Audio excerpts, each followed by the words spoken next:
2025-2026ကျွန်တော်တို့ဒါ Premier League ဘောလုံးရာသီမှာပြောင်းရွှေ့တွေထဲမှာအကောင်းဆုံးအပြောင်းရွှေ့အဖြစ်နဲ့ Bryan Mbeumo ကတော့ထိပ်ဆုံးကနေရပ်တည်နေရလဲဖြစ်ပါတယ်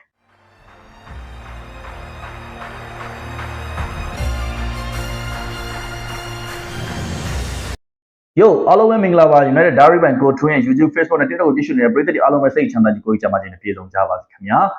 ကဲကျွန်တော်တို့ The Telegraph ရဲ့ပေါ်ပြချက်အရဆိုရင်တော့ဒီ2025-2026ဘောလုံးရာသီအပြောင်းရွှေ့ထဲမှာအပြောင်းရွှေ့မှုမှာအကောင်းဆုံးကစားသမားကတော့ကျွန်တော်တို့ Manchester United အသင်းရဲ့တိုက်စစ်မှု Bryan Mbeumo ပဲဖြစ်ပါတယ်အသက်26နှစ်အရွယ်ကျွန်တော်ဒါ Cameroon လက်ရွေးစင်တိုက်စစ်မှု Bryan Mbeumo ကတော့ကျွန်တော်တို့ United အသင်းကို Brentford အသင်းကနေ Sterling Pound ကျွန်တော်တို့85သန်းနဲ့ပြောင်းရွှေ့လာခဲ့ပြီးတော့အခုချိန်မှာဆိုရင်တော့ကျွန်တော်တို့ဒါ United အသင်းအတွက်22ပွဲကစားခဲ့ပြီးတော့ကျွန်တော်တို့ဒါ6ဂိုးအထိတွင်းယူထားတဲ့တိုက်စစ်မှုဖြစ်တယ်လက်ရှိဒီနှစ်ရာသီရဲ့ကျွန်တော်တို့ဒါ United အတွက်ဂိုးအများဆုံးတွင်းထားတဲ့တိုက်စစ်မှုအနေနဲ့လည်းကျွန်တော်ရပ်တည်နေတာဖြစ်ပါတယ်ဒီလိုနေထားမျိုးမှာ United အသင်းရဲ့ကျွန်တော်တို့တိုက်စစ်မှု Bryan Mbeumo ဒီကျွန်တော်တို့ Telegraph ရဲ့ဖော်ပြချက်ရအကောင်းဆုံးအပြောင်းရွှေ့နေနဲ့ရပ်တည်နေတာဖြစ်ပါတယ်သူရဲ့နောက်မှာဆိုရင်တော့ကျွန်တော်တို့ဒါဆန်ဒါလန်အသင်းကိုကျွန်တော်တို့ဒါ Leverkusen အသင်းကနေပြီးတော့ပြောင်းရွှေ့လာခဲ့တဲ့ကျွန်တော်တို့ Granit Xhaka ပဲဖြစ်ပါတယ် Xhaka ကတော့ကျွန်တော်တို့ဒါ Leverkusen အသင်းကနေပြီးတော့ကျွန်တော်တို့ရဲ့ဒါကျွန်တော်တို့ဆန်ဒါလန်အသင်းကို Sterling Pound ကျွန်တော်တို့15သန်းနဲ့ပြောင်းရွှေ့လာခဲ့တာဖြစ်ပါတယ်ဒါပြင်ကိုမှကျွန်တော်တတိယနေရာမှာရပ်တည်နေတာကတော့ Crystal Palace အသင်းကနေပြီး Manchester City အသင်းကိုပြောင်းရွှေ့လာခဲ့တယ်ကျွန်တော် Maguire ပဲဖြစ်ပါတယ် Maguire ကလည်းကျွန်တော်တို့ဒါ Sterling Pound 23သန်းနဲ့ Man City အသင်းကိုပြောင်းရွှေ့လာတာဖြစ်ပါတယ်ကျွန်တော်တို့နံပါတ်4နေရာမှာရပ်တည်နေတာတော့ကျွန်တော်တို့ Manchester United အသင်းရဲ့နံပါတ်1ဂိုးသမား Sin Layman ပဲဖြစ်ပါတယ် Sin Layman ကတော့ကျွန်တော်တို့ဒါဒီနှစ်ရာသီမှာကျွန်တော်တို့ United အသင်းကို Sterling Pound 18သန်းနဲ့ပြောင်းရွှေ့လာခဲ့တဲ့ဂိုးသမားလေးဖြစ်ပြီးတော့တကယ်ကိုမှလက်စွမ်းပြသနေတာလည်းဖြစ်ပါတယ်အဲ့တော့ Sin Layman အနေနဲ့ကလည်းကျွန်တော်တို့ United ကိုရောက်ရှိလာခဲ့ပြီးတဲ့နောက်ပိုင်းမှာကျွန်တော်တို့ဒါနီးပြဟူဘင်အမိုရီလက်ထက်မှာအနေငယ်ရုန်းကန်ခဲ့ရပေမဲ့ကျွန်တော်တို့ Michael Carrick လက်ထက်မှာဆိုရင်6ပွဲကစားပြီးချိန်မှာ3ပွဲအထိ clean sheet ရယူနိုင်ခဲ့သလိုနောက်ဆုံးကစားခဲ့တဲ့ Everton အသင်းနဲ့ပွဲစဉ်မှာလည်းသူ့အနေနဲ့ clean sheet ရယူနိုင်တဲ့အပြင်က Player of the Match ဆုရရှိတဲ့အထိကိုပါ bid chance နေကျွန်တော်စစ်နိုင်ခဲ့တဲ့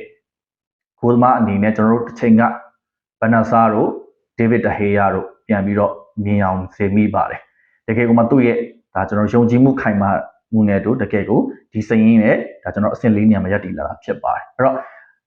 The Telegraph ရဲ့ဖော်ပြချက်အရ United ကစားသမား2ဦးတီအဆင့်1ကနေ10အတွင်းမှာ1နဲ့နံပါတ်4နဲ့ကိုဒါကျွန်တော်တို့ရရှိနိုင်ခဲ့တာဖြစ်ပါတယ်ဒီစရင်ရဲ့ဒါကျွန်တော်တိုင်းတာမှုတီပြောင်းရွှေ့ခြင်းနဲ့မသက်ဆိုင်ပဲနဲ့ပြောင်းရွှေ့လာတဲ့ကစားသမားအနေနဲ့သူ့ရဲ့အသင်းပေါ်ဘယ်လောက်ထိအကျိုးပြုလဲဆိုတဲ့ပုံမှာမူတည်ပြီးတော့ကျွန်တော်တို့ဒါကျွန်တော်စစ်ကဲဖြတ်တယ်လို့သိရပါတယ်ဆိုတော့ Telegraph ရဲ့ပေါ်ပြချက်အရဆိုရင်တော့ဒါ Bryan Mbeumo ဒီနေ့ရာသီမှာပေါ့နော် United အသင်းအတွက်ကျွန်တော်အကောင်းဆုံးကျွန်တော်ကစားခဲ့တယ်ဒါပြင်ကိုမှပဲကျွန်တော်ဒါ22ပွဲကစားပြီး6ဂိုးသွင်းထားသလိုပဲကျွန်တော် Cameroon တိုက်စစ်မှုအနေနဲ့ကလည်းဒါ Cameroon လည်းအသင်းမှာဆိုရင်ဒါကျွန်တော်တို့2022ခုနှစ်ထဲကအခုချိန်ဒီပေါ့နော်32ပွဲကစားပြီးချိန်မှာဒါ9ဂိုးထိသွင်းယူခဲ့သလိုပဲပြီးခဲ့တဲ့ Africa Fla မှာလည်းတကယ်ကိုခြေစွမ်းကောင်းပြသခဲ့နိုင်ခဲ့တဲ့ကျွန်တော်ဒါတိုက်စစ်မှုတအုပ်အနေနဲ့ကျွန်တော်ဒါဖော်ပြထားကြတယ်ဖြစ်ပါတယ်ဆိုတော့လက်ရှိ United အသင်းမှာ Michael Carrick ရဲ့လက်အောက်မှာ Forsyth အနေနဲ့အကောင်းဆုံးအသုံးတော်ခံနေတကယ်လို့ Benjamin Sesko ဒါလူစားလဲဝင်ရောက်လာခဲ့ရင်တော့ကျွန်တော်တို့ဒါအနောက်မှာနံပါတ်10 row မှာပြန်ပြီးတော့တောင်မှန်မှာပြန်ပြီးကစားနိုင်ခဲ့တဲ့ကျွန်တော်တို့ Bryan Mbeumo အနေနဲ့ကအကောင်းဆုံးကျွန်တော်တို့ United အသင်းအတွက်လုပ်ပြနေတာလည်းဖြစ်ပါတယ်ဒီနေ့ရာသီရဲ့ဒါ United အသင်းအတွက်ဂိုးသွင်းအများဆုံးကစားသမားလည်းဖြစ်နေတဲ့ဒါ Bryan Mbeumo အနေနဲ့ကတော့ကျွန်တော်တို့အသက်နဲ့26နှစ်ပဲရှိနေသေးတဲ့အနေအထားမျိုးမှာနောက်ထပ် United အားကိုးရမယ့်နေ့ရက်တွေအများကြီးကျွန်တော်တို့ဖြတ်တန်းသွားရအောင်ပါဖြစ်ပါတယ်အဲ့တော့ပရိသတ်တွေကိုကျွန်တော်အခုက The Telegraph ရဲ့ဖော်ပြချက်မှာကျွန်တော်တို့ Manchester United အသင်းရဲ့